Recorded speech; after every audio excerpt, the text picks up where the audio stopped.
क्या आपको मालूम है तुलसी के पौधे में दीपक क्यों जलाया जाता है?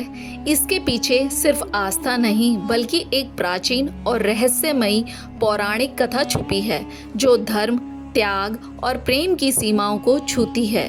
ये कहानी है त्रेता युग की। स्वर्गलोक और धरती के बीच संतुलन बिगड़ चुका था।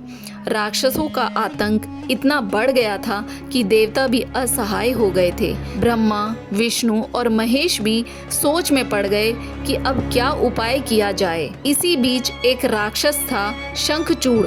वह कोई साधारण असुर नहीं था। उसने कठिन तप किया था। वर्षों तक ब्रह्मा की तपस्या करके एक महावरदान प्राप्त किया था। वरदान था, जब तक उसकी पत्नी पतिव्रता रहेगी तब तक उसे कोई देवता या भगवान भी नहीं मार पाएंगे। अब शंखचूड़ ने देवी तुलसी से विवाह किया। तुलसी कोई साधारण स्त्री नहीं थी। वह स्वर्ग की एक दिव्य आत्मा थी, एक अप्सरा जिन्हें पृथ्वी पर जन्म लेने का श्राप मिला था। लेकिन उनका चरित्र इतना पवित्र, श्रद्धा और भक्ति से भरा हुआ था कि उन्होंने भी जीवन का एकमात्र उद्देश्य बनाया अपने पति के प्रति संपूर्ण समर्पण। अब हुआ वही जिससे देवता भयभीत थे। शंखचूड़ ने अपने वरदान के बल पर देवताओं पर चढ़ाई कर दी, इंद्र को हराया, यमलोक में आतंक मचा दिया। सभी लोकों में त्राही त्राही मच गई। कोई भी उसे मार नहीं सकता था क्योंकि उसकी पत्नी तुलसी पतिव्रता थी। उसकी पवित्रता ही उसका कवच बन गई थी। तब सभी देवता पहुँचे भगवान विष्णु के पास। उन्होंने विनती की, प्रभु, यदि आपने कुछ नहीं किया तो सृष्टि का संतुलन बिगड़ जाएगा। विष्णु जी ने निर्णय लिया कि वे स्वयं इस स्थिति को ठीक करेंगे। लेकिन यह आसान नहीं था क्योंकि एक धर्मपरायण स्त्री का पतिव्रत तोड़ना खुद धर्म का उल्लंघन होता है। फिर भी धर्म की रक्षा के लिए भगवान ने एक लीला रची। विष्णु जी ने शंखचूड़ का ही रूप धारण किया और तुलसी के समक्ष प्रकट हुए। तुलसी ने उन्हें पति समझकर पूजा और स्वागत किया।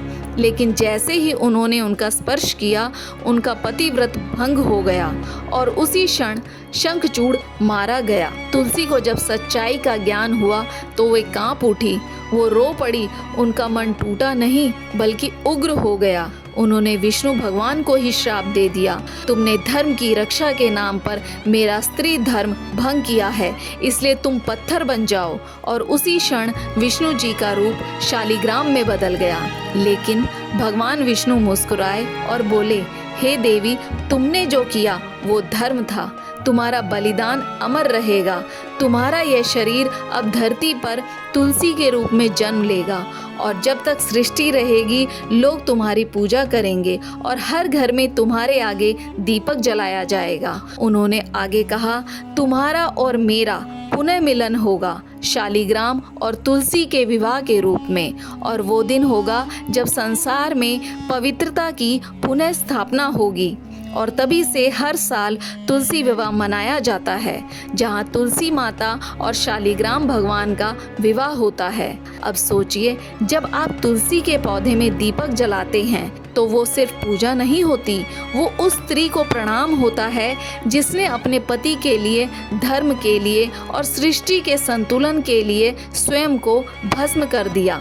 दीपक की वो लौ तुलसी माता की आत्मा को दिया गया आदर है।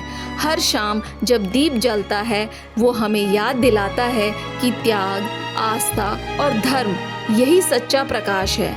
इसलिए हमारे बुजुर्ग कहते हैं, तुलसी में दीपक जलाओ, क्योंकि वहाँ सिर्फ प्रकाश नहीं होता, वहाँ स्वयं धर्म प्रकट होता है। आज भी जब कोई अपनी मन्नत लेकर तुलसी के आगे दीप जलाता है तो ऐसा माना जाता है कि उस घर में सत्य, शांति और शुद्धता का वास होता है। तो अगली बार जब आप तुलसी माता के सामने दीपक जलाएं तो याद कीजिए उस महास्त्री को जिसने धर्म को बचाने के लिए अपना सर्वस्व अर्पण कर दिया। अगर आपको ऐसी ही सच्ची और प्राचीन कहानियाँ पसंद हैं तो हमारे चैनल ज्ञान ज्योति को ज़रूर सब्सक्राइब कीजिए। जय श्री राम।